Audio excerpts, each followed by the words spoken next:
በአርሲ ዞን ሸርካ ወረዳ ሁለት ወንድማማቾች መገደላቸው ተሰማ። ፓትርያርክ አቡነ ማትያስ የጸጥታ አካላትና ኃላፊዎች የአርሲ ጥቃትን ሰንሰለቱን በማስቆም ከታሪክ ባለዕዳነት ይድኑ ዘንድ አጥብቀው አሳሰቡ። የምርጫ ውጤት ምንም ቢሆን የትኛውም እጩ በትብብሩ ስም ምክር ቤት እንዳይገባና ቢገባም ፍጹም ተቀባይነት የሌለው መሆኑን ትብብር ለኢትዮጵያ አንድነት አስታወቀ። የምርጫ ቦርድ ይፋዊ መግለጫ እስከሚሰጥ ድረስ ማንኛውም አካል ራሱን አሸናፊ አድርጎ ከማወጅና ውጤት በማጋራት ከማደናገር እንዲቆጠብ ኢሰመጉ አሳሰበ።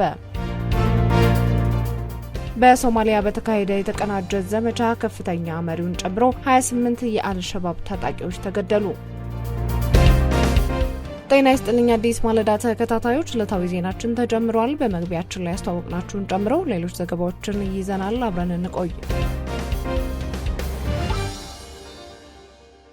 በአርሲ ዞን ሸርካ ወረዳ ሁለት ወንድማማቾች መገደላቸው ተሰማ።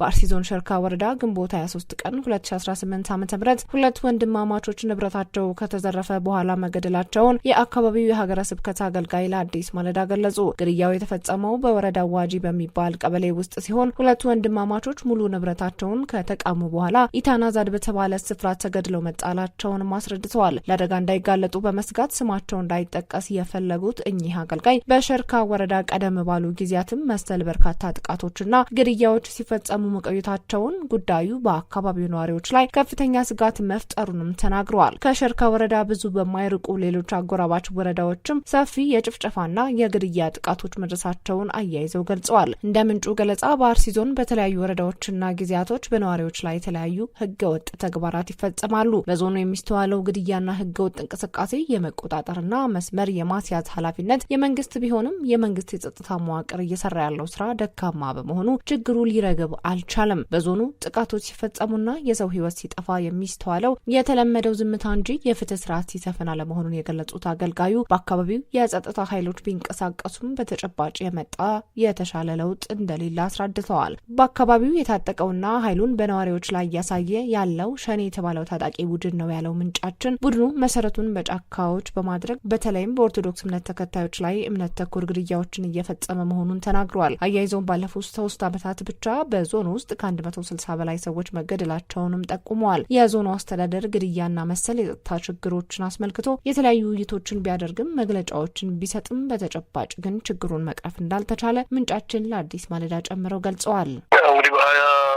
ሶስት ለ24 አጥባን ኢታና ዋጂ የሚባል ቀበሌ ሁለት ወንድማማች ወጣቶች ከአንድ ቤት ከነሙሉ ሙሉ ንብረታቸው ጋር ተወስደው 10 ኪሎ ሜትር ያህል ከወሰዷቸው በኋላ ኢታናዛድ የሚባል አካባቢ ገለው ጥለዋቸዋል። በ24 አስከሬናቸው ተነስቶ ያው ጋዶ ማርያም የሚባል ቦታ ስርዓተ ቀብራቸው ተፈጽሟል። እንግዲህ እኛ ሽርካ አካባቢ ያለው ነገር ቀደም ብሎ ጀምሮ ብዙ ጉዳት የደረሰበት ነው። ለአሁኑ ግን አሁን ያለው ይሄው ነው። ስጋቱ አሁንም ዙሪያውን አለ። ግን ያሉት ነገሮች እንዲህ ናቸው። በሌሎች ወረዳዎች እንዲህ ሰፊ ጉዳትና ጭፍጨፋ ግድያ የደረሰው ሌሎች ወረዳዎች እንግዲህ አሰኮ፣ ቆሎዋቤ፣ ሌሎች ወረዳዎች በዚህ ከኛ በርቀት ላይ ነው ያሉት።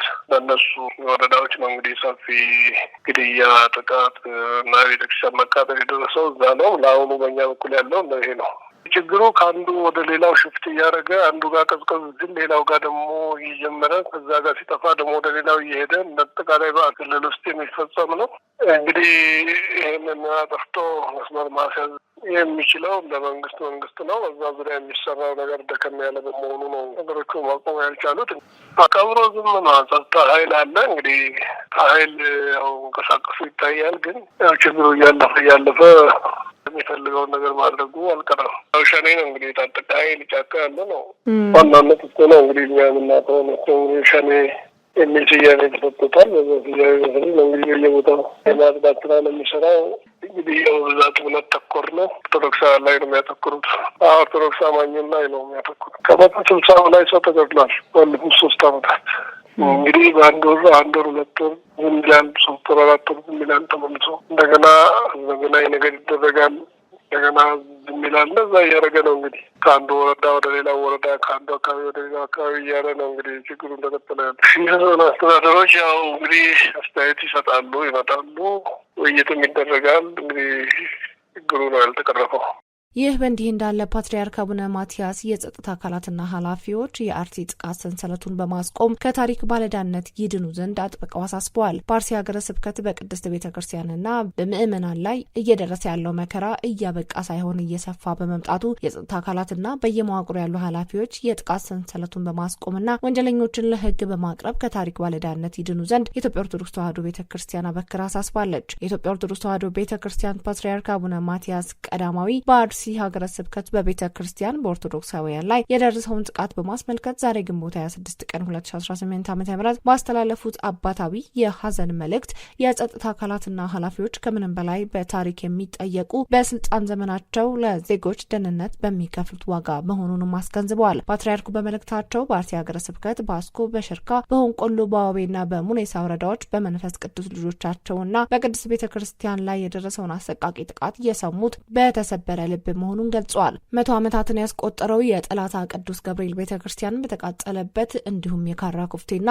መድኃኔዓለም ቤተክርስቲያን በተዘረፈበት በዚህ ክፉ ቀን በርካታ ምዕመናን በግፍ መሰዋታቸውና በመቶዎች የሚቆጠሩ ወገኖች ከቀያቸው መፈናቀላቸው ቤተክርስቲያንን በእጅጉ ያሳዘነ ክስተት መሆኑንም ጠቅሰዋል። ፓትርያርኩ አክለውም ቤተክርስቲያን በምድራዊ መከራ ውስጥ ያሉትን ምዕመናን በምታጽናናበት በዚህ ወቅት ራሷ በፈተና ውስጥ ሆና ከመቸገሯን በላይ በአርሲ ምድር በተደጋጋሚ የሚስተዋለው በደልና ገፍ በሁላችንም ልቦና ውስጥ እስከ መቼ የሚል የቁጭትና የሐዘን ጥያቄን መፍጠሩን አስረድተዋል። በመሆኑ መላው ኢትዮጵያውያንና ምዕመናን በወንድማማችነት መንፈስ ተጋግዘው የተፈናቀሉ ወገኖችን በመደገፍና በጸሎት ከቤተክርስቲያን ጎን እንዲቆሙ ጥሪ አቅርበዋል። በመጨረሻም ቤተክርስቲያን ለሰላም፣ ለይቅርታና ለሰው ልጆች ክብር ሁልጊዜ የምትቆም መሆኑን የገለጹት አቡነ ማትያስ ይህንን የሐዘን ሰዓት አምላክ በምህረቱ ያሳልፍ ዘንድ የሞቱትን ነፍሳት በመንግስት እንዲቀበልና የተጎዱትን በቸርነቱ እንዲያጽናና አባታዊ የጸሎትና የሐዘን መልእክታቸውን አስተላልፈዋል።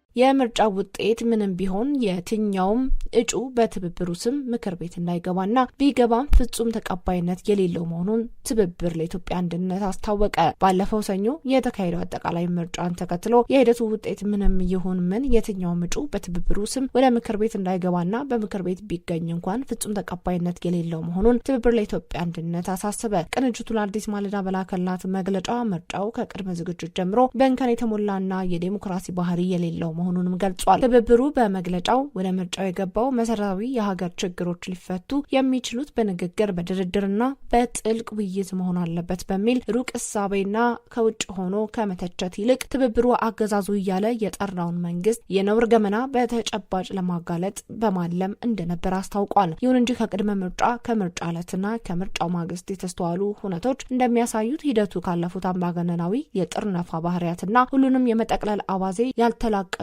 በታሪክ ከሚታወቁት የጨረባ ምርጫዎች ያልተለየ መሆኑ ገሃድ ወጥቷል ሲል ነቅፏል። ይህ አይነቱ ልማድ ደግሞ የተወሳሰበው የሀገሪቱን ችግር ከድጡ ወደ ማጡ ከመውሰድ የዘለለ ዴሞክራሲን አያዋልድም፣ መፍትሄም አይፈይድም ሲል ድርጅቱ ኮንኗል። ነገር ግን ከነበሩት በርካታ እንከኖች መካከል በጠባቧ ቀዳዳ የቦርዱ ኃላፊዎችና ውስን ድርጅቶች ላደረጉት ጥረት እውቅና እንደሚሰጥ ቅንጅቱ በዚህ መግለጫው ጠቅሷል። መንግስት የስልጣን ምንጭና ባለቤት ህዝብ ብቻ መሆኑን ተረድቶ የህዝብ ድምጽ እስከሚከበር ድረስ ትግሉን አጠናክሮ እንደሚቀጥል የገለጸው ትብብሩ በቅርቡ ህዝብን ያሳተፈ ሰላማዊ ትግል ለማካሄድ የሚያስችል የተሟላ መግለጫ እንደሚሰጥም ይፋ አድርጓል። በመጨረሻም ዓለም አቀፉ ማህበረሰብ የዲፕሎማቲክ ተልእኮዎችና ዓለም አቀፍ መገናኛ ብዙሃን ለሀገሪቱ ጉዳይ ላደረጉት አስተዋጽኦ እውቅና የሰጠው ትብብሩ አሁንም የኢትዮጵያ ጉዳይ በቅርበት እንዲከታተሉና ግፎችን እንዲያጋልጡም ጥሪ አቅርቧል። ደጋግሞ አገዛዙ እያለ የጠራው መንግስት ሸብረክ ብሎ ከፖለቲካ ኃይሎች ጋር እስከሚደራደር ድረስ ለሂደቱ ምንም አይነት እውቅና የመስጠት መልእክት ከማስተላለፍ እንዲቆጠብ ያሳሰበው መግለጫው ይህ ካልሆነ ግን ድርጊቱ በኢትዮጵያውያን ቁስል ላይ እንጨት እንደመስደድና ለንጹሃን እልቂት ቦምብ እንደማቀበል ተቆጥሮ ከኢትዮጵያውያን ጥቅም በተቃራኒ የመቆም ያህል እንደሚታይም በጥብቅ አስገንዝቧል። የምርጫ ቦርድ ይፋዊ መግለጫ እስኪሰጥ ድረስ ማንኛውም አካል ራሱን አሸናፊ አድርጎ ከማወጅና ውጤት በማጋራት ከማደናገር እንዲቆጠብ ኢሰመጉ አሳሰበ። ግንቦት 4 ቀን 2018 ዓ.ም የተካሄደውን 7ኛውን ጠቅላላ ምርጫ ተከትሎ የኢትዮጵያ ብሔራዊ ምርጫ ቦርድ ይፋዊ መግለጫ እስከሚሰጥ ድረስ ማንኛውም ግለሰብም ሆነ የፖለቲካ ድርጅት ራሱን አሸናፊ ከማድረግ እንዲቆጠብ የኢትዮጵያ ሰብአዊ መብቶች ጉባኤ በጥብቅ አሳሰበ። ጉባኤው በወጣው የምርጫ መታዘብ ቅድመ መግለጫ በተለይም የማህበራዊ መገናኛ ዘዴዎች አንቂዎችና ተጠቃሚዎች የእጩ ተወዳዳሪዎችን ጊዜያዊ ውጤት በማጋራት ማህበረሰቡን ከማደናገር እንዲታቀቡ ጥሪ አቅርቧል። ኢሰመጉ በዋናው ጽህፈት ቤት ባደራጀው የሁነቶች መቆጣጠሪያ ክፍልና ማሰማራቸው 433 ቋሚና ተንቀሳቃሽ ታዛቢዎች አማካኝነት ከ800 በላይ የምርጫ ጣቢያዎችን መታሰቡንም ገልጿል።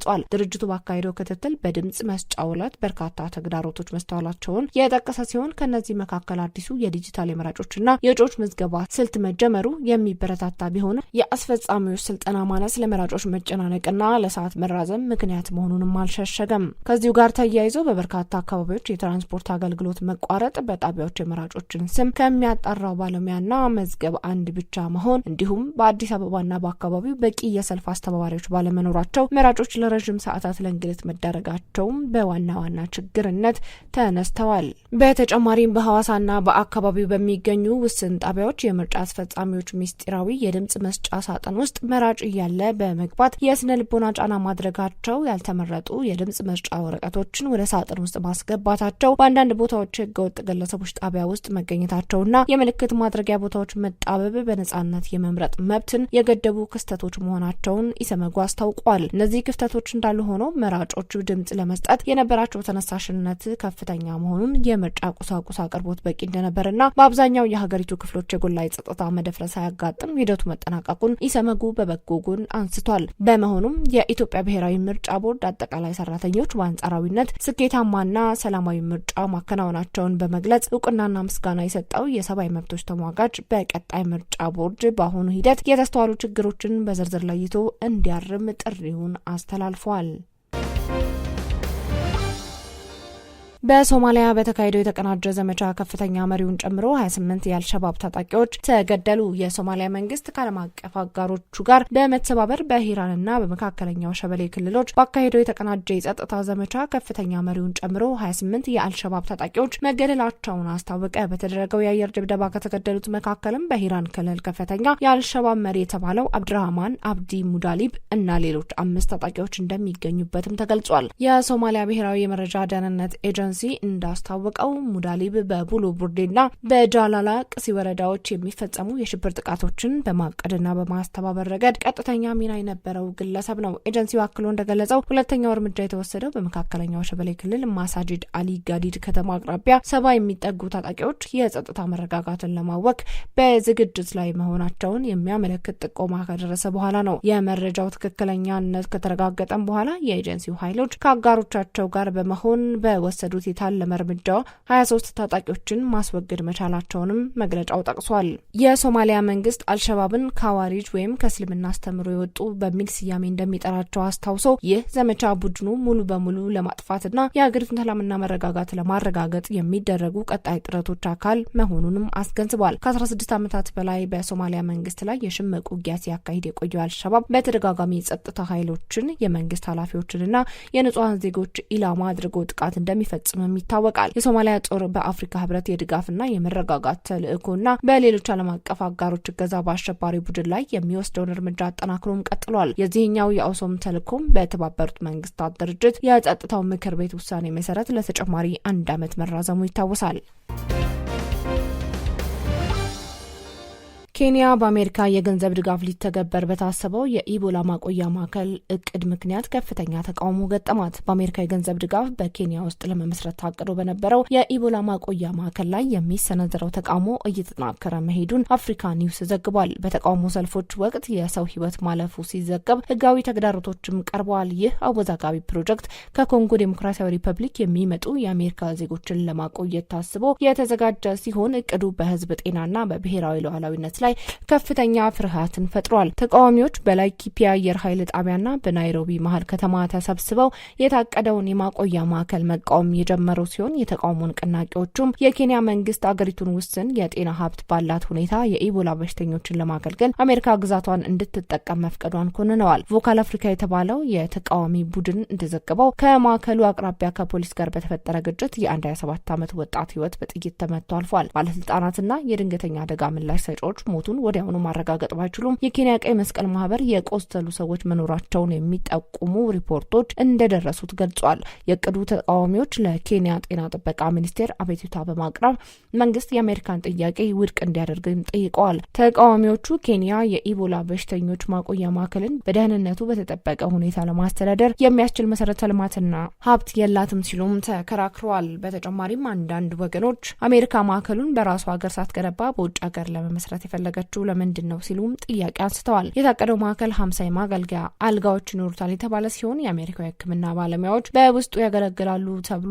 ዋሽንግተን የኬንያ የኢቦላ ቅድመ ዝግጅት ጥረት ለመደገፍ የ13.5 ሚሊዮን ዶላር ድጋፍ ለማድረግም ቃል ገብታ ነበር። የኬንያ ፕሬዚዳንት ዊሊያም ሩቶ ሀሳቡን የተከላከሉ ሲሆን የታቀደው ማዕከል የኬንያ ሰፊ የበሽታ መከላከያ ስትራቴጂ አካል ነው ብለዋል። ማዕከሉ ለኬንያውያንም እና ለዓለም አጋሮች እንደሚጠቅም ገልጸው መንግስት የፕሮጀክቱ እንደምታ በሚገባት እንደተረዳው አጥብቀውም ተናግረዋል። ፕሬዚዳንቱ የህዝቡን ስጋት ለማቅለል ሲሉ ማዕከሉ ልዩ ወይም ያልተለመደ ሳይሆን ለጤና ድንገተኛ አደጋዎች ምላሽ ለመስጠት ከተዘጋጀ ብሔራዊ ስርዓት አካል አንዱ መሆኑን ገልጸዋል። ኬንያ ሰፊ የተጓዦች ምርመራ ብታደርግም እስካሁን ምንም አይነት በኢቦላ በሽታ የተያዘ ሰው አልመዘገበችም። ይሁን እንጂ ጎረቤት ኡጋንዳ ከኮንጎ ዲሞክራሲያዊ ሪፐብሊክ በተከሰተው የኢቦላ ወረርሽኝ የተያዙ ሰዎች መኖራቸውን አረጋግጣለች። ወረርሽኙ ከግንቦት ወር ጀምሮ መታወቁን ተከትሎ በኮንጎ ዲሞክራሲያዊ ሪፐብሊክ ከ300 በላይ የኢቦላ ተጠቂዎችና በደርዘን የሚቆጠሩ ሞቶች መመዝገባቸውን የዓለም ጤና ድርጅት ዘግቧል። የታቀደው የጤና ማዕከል በአሜሪካ ጭምር ትችት እየገጠመው ሲሆን